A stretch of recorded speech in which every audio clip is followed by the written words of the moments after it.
Je m'appelle Rachel Young, je suis agent d'athlète en préparation des Jeux Olympiques de Paris 2024.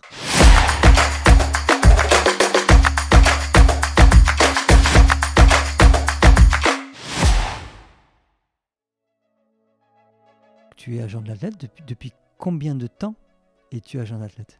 Ça va faire 1 an que je suis agent d'athlète et je pense que c'était le bon moment pour se lancer puisqu'on est à 2 ans des Jeux Olympiques de Paris 2024. Alors justement, est-ce que c'est cette échéance-là qui t'a poussé à te lancer dans cette activité? Le fait que Paris reçoive la 33e édition des Jeux Olympiques, un événement incroyable, c'est le top 10 des événements sportifs les plus suivis au monde. Là, il sera en France et je pense que ça va être incroyable. Ça me touche particulièrement parce que je viens d'un sport olympique et je sais la ferveur qu'il y a autour des Jeux Olympiques. Et en France, j'imagine que ça va bouleverser les Français et puis le monde du sport en général. Quel est ton parcours sportif avant d'être agent donc? Je faisais de l'aviron, donc j'ai fait de l'aviron pendant 10 ans, même plus que 10 ans, 15 ans et 10 ans en équipe de France plutôt, donc dans la catégorie poids légère. Et j'ai tenté la qualif pour les Jeux, malheureusement on ne s'est pas qualifié, et sinon j'ai 2 médailles aux mondiaux. Donc voilà, c'est quand même un très beau souvenir et j'en prends bien plus conscience maintenant, après, qu'au moment vécu. Quel est ton métier d'agent d'athlète? Qu'est-ce que tu fais pour l'athlète que tu représentes? Alors pour comparer avec ce que je faisais par exemple au Girondin de Bordeaux, donc il y avait le service qui était composé pas d'un directeur de service, de commerciaux propres pour aller chercher des marques, une personne qui va faire toute la business intelligence, donc de se dire par secteur d'activité, telle marque ont déjà investi dans le sport. Et après, il y a une autre personne qui s'occupe de la délivrance des droits et souvent des projets marketing. Donc de se dire, après le lien entre celui qui découvre les marques qui potentiellement pourraient être intéressées, cette personne-là, elle va se dire, ok, leur valeur c'est ça, nous on va leur proposer cette partie des activations qui ont du sens. Mais aujourd'hui, au lieu que ça soit scindé en 3 parties, je réunis en fait ces 3 parties, donc le ciblage de potentielles entreprises ou marques, comme on aime les appeler maintenant, qui pourraient potentiellement être intéressées par l'aventure olympique. Et il faut savoir aussi que certaines marques veulent communiquer sur les Jeux Olympiques, mais n'ont pas justement les droits des Jeux Olympiques. Donc l'idée, c'est de se dire, je suis une marque, je ne peux pas être partenaire majeur ou partenaire premium des Jeux Olympiques parce que ça coûte 5 millions. Parce que je suis pas Coca-Cola. Voilà, donc comment je peux être malin et communiquer autour de cet événement qui va être phénoménal durant 3 ans, et particulièrement pendant 15 jours ou 1 mois autour des Jeux Olympiques. Je vais prendre des athlètes et essayer de suivre cette aventure qui est d'autant plus humainement très forte. Donc à partir de ce constat-là, je me suis dit, mais en fait, il y a quelque chose à faire. Moi, j'étais devant ma télé l'été dernier, j'ai vu les Jeux de Tokyo et je me suis dit, mais waouh, ces athlètes français m'ont bouleversée. L'interview de Claire Beauvais m'a complètement émue et je me suis dit, mais ces athlètes, je veux les aider. Avec la connaissance que j'ai pu acquérir grâce à cette vision marketing sponsoring de la Ligue 1, ces athlètes qui ont des vraies valeurs, des projets, je veux les aider. Comment se passe ton process de sélection? Comment tu les choisis et comment eux te choisissent aussi? Alors une fois avoir pensé l'idée et un peu projeté et créé ma stratégie, il me fallait des athlètes. Puisque pour l'instant, j'avais rien à proposer finalement aux marques. J'avais un carnet d'adresses, mais pas de produits, pas d'athlètes. Donc j'ai repensé les Jeux Olympiques de Tokyo, et Claire Beauvais, pour moi, c'était une évidence. Je venais de l'aviron, je venais de sa discipline. On fait le même sport. Je ne la connais pas, puisque j'ai arrêté l'équipe de France. Elle entre en équipe de France senior, on ne se connaît pas. Et j'essaie de la contacter parce que vraiment, moi, j'ai découvert quelque chose et je me suis dit qu'avec ce qu'elle dégageait, il y avait un fort potentiel pour aller chercher une marque qui a besoin d'humain, cette fraîcheur. Donc je l'ai contactée. Alors elle, je l'ai contactée de par ce souvenir de Tokyo. Sinon, en général, l'aviron Mathieu et Hugo, ce sont des connaissances de l'équipe de France, donc un peu plus de l'affect finalement. Après, Althea par exemple, au taekwondo. Le taekwondo, c'était pour moi une discipline intéressante, je la connaissais pas forcément. Et je l'ai contactée sur Instagram. Et puis après, on a échangé. Et c'est vrai que c'est très intéressant parce que chaque athlète est différent. Et elle m'a touchée. Voilà, donc à chaque fois, c'est vraiment une histoire de rencontre. Anne-Cécile, je cherchais une athlète du rugby à 7 parce que sport collectif, sport porteur de médailles. Et Anne-Cécile, elle venait d'être élue meilleure joueuse du monde. Donc là, c'était une évidence. Et au final, la rencontre a été belle aussi. Mais des fois, c'est des surprises. Anne-Cécile, elle m'a conseillé une autre joueuse de rugby à 7. Donc, je lui ai dit, écoute, Anne-Cécile, je ne peux pas prendre 2 athlètes du même sport, c'est trop compliqué. Moi, j'ai besoin d'un univers très clair que je vais valoriser auprès d'une marque. Là, si vous avez les 2 mêmes profils, et puis si ça marche mieux pour l'une pour l'autre, je veux pas cette situation. Donc je vais bien prendre l'appel de Séraphine, mais je lui dirai que je ne travaillerai pas avec elle. Et au final, je prends l'appel de Séraphine, on reste 1 heure au téléphone. Une athlète incroyable, elle est sur un projet d'album, elle enregistre un album là actuellement, qui va sortir, elle termine les enregistrements, qui sort en janvier, et puis elle est sur un dessin animé, un univers complètement dingue. Donc c'est vrai que là, c'est encore une histoire de rencontre. Et Khalil, qui est en breaking, lui m'a été conseillé,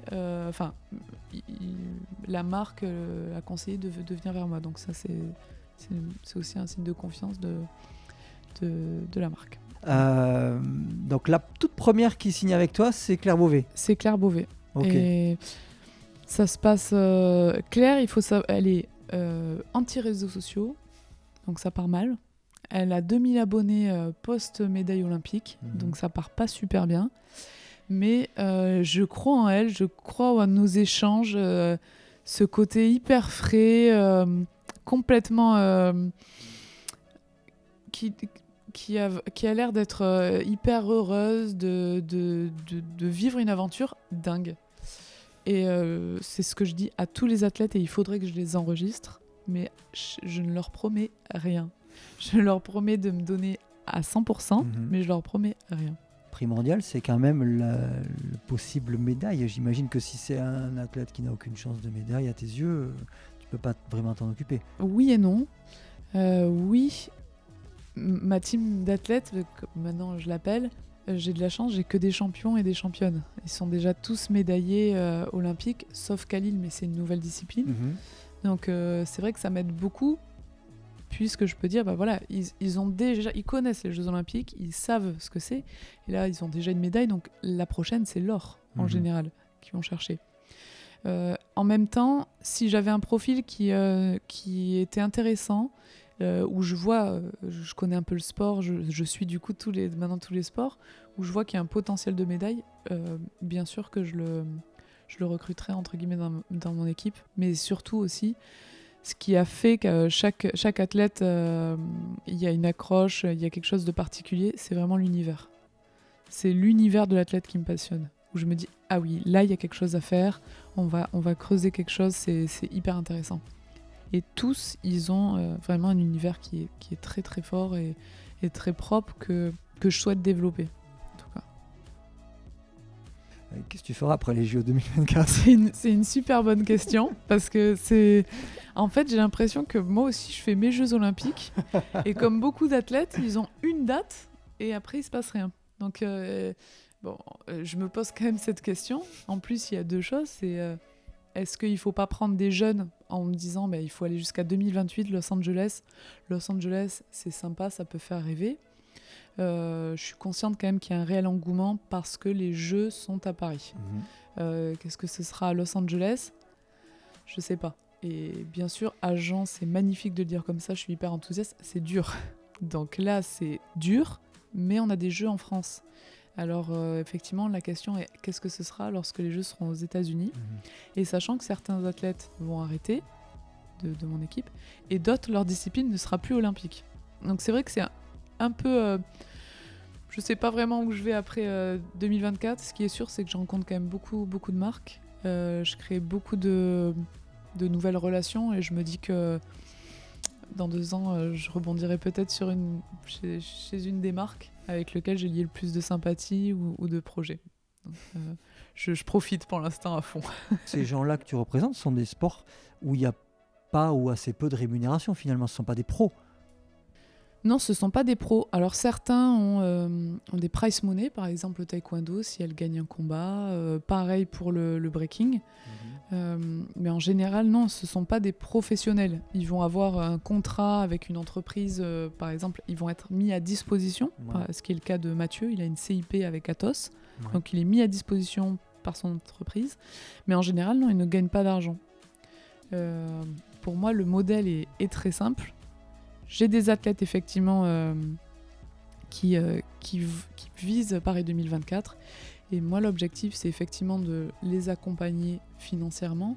Mais surtout, et moi, c'est ce que je préfère, c'est tout ce qu'on va construire autour. Donc, à chaque marque que je démarche, je ne fais pas un mail lambda.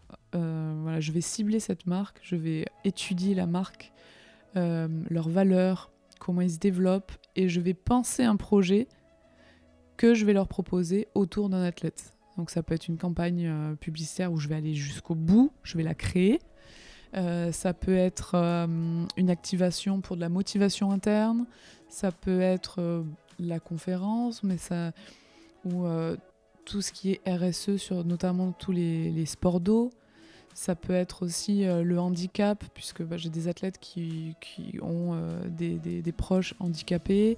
C'est vraiment plus complexe qu'envoyer un mail du financier. Au-delà de ça, c'est vraiment l'activation qui est intéressante. En tout cas, qui m'intéresse. Tu peux nous citer quelques exemples, là aussi sans révéler de montant ni rien, de deals que tu as fait entre marque et athlète? Le premier que j'ai fait, c'est avec Claire Beauvais. Et finalement, avec Claire, ça allait très très vite, alors que je lui avais dit que d'ici 1 an, on ferait le point. Ça a été Décathlon. Claire, elle est très humaine, très simple à la fois. Et lorsque je lui ai demandé de me dire quel équipementier elle souhaiterait avoir, je m'attendais à Nike, Adidas, puisque c'est ce qui fait un peu rêver. Elle m'a dit Décathlon, puisqu'il m'accompagne depuis que je suis toute petite. Donc c'est vrai que j'ai foncé sur Décathlon et ça a marché. Voilà, donc ça c'était le premier. Puis le deuxième avec Claire est arrivé très vite. Et c'est, je vais pas dire le plus beau parce que j'ai pas envie de faire de jaloux parmi les marques et les athlètes, mais c'est une très belle rencontre. C'est la maison de joaillerie Mauboussin. Et donc Claire Beauvais était gérée de la marque. Et là actuellement, aujourd'hui, il y a la campagne européenne qui est en cours. Donc la Claire est à Rome, à Prague, elle est partout en Europe. Comme nouveau sport olympique cette année, il y a le breakdance, il y en a d'autres aussi qui viennent juste de rentrer, non, pour 2024 il me semble. Alors il y a l'escalade depuis Tokyo, c'est ça. Et le breakdance. Le breakdance c'est un peu une révolution puisque ça bouleverse tous les codes de l'olympisme. Venant d'une discipline olympique, honnêtement j'étais pas très favorable et je ne comprenais pas. Aujourd'hui, de côtoyer Khalil Chabouni, qui lui est breaker, je me rends compte que c'est une véritable opportunité pour le sport olympique de faire entrer un nouvel horizon, de la culture, de belles valeurs. Et je pense que c'est la bouffée d'air frais qui va faire du bien aux Jeux Olympiques, un peu dans tout ce marasme autour des sujets très polémiques dans de nombreuses fédérations. Le breaking, c'est incroyable. C'est la culture, le son, c'est très fort en tout cas. Et je pense que ça va bouleverser les codes du sport. Tu l'as dit au début que tu étais donc ancienne sportive, que tu avais raté de peu la qualification pour les JO. Est-ce que cette reconversion, ce métier te permet aussi quelque part de combler ce manque que tu as eu, cette blessure que tu as dû avoir à cette époque-là, en vivant justement ces JO par procuration avec les athlètes que tu accompagnes? Non, je ne suis pas dans l'optique de faire mes Jeux olympiques à moi. Par contre, j'aime bien l'idée de vivre l'aventure olympique avec les athlètes. Qu'est-ce qu'on peut te souhaiter entre aujourd'hui et les JO 2024? Que j'arrive à trouver mes 4 marques par athlète, ce serait magnifique. Et puis non, mais que ça fonctionne. Je pense que là, le modèle est viable au bout d'un an, donc c'est super positif. Et j'espère que mes athlètes seront médaillés olympiques. Et ce que j'aime beaucoup aussi, c'est que j'apprends à travers eux. Et une des athlètes m'a dit que c'était pas vraiment l'objectif qui était important, mais le chemin. Et pour revenir un peu sur ta question précédente de l'après Paris 2024, je pense que c'est vraiment le chemin qui va faire l'après Paris 2024, me concernant également aussi.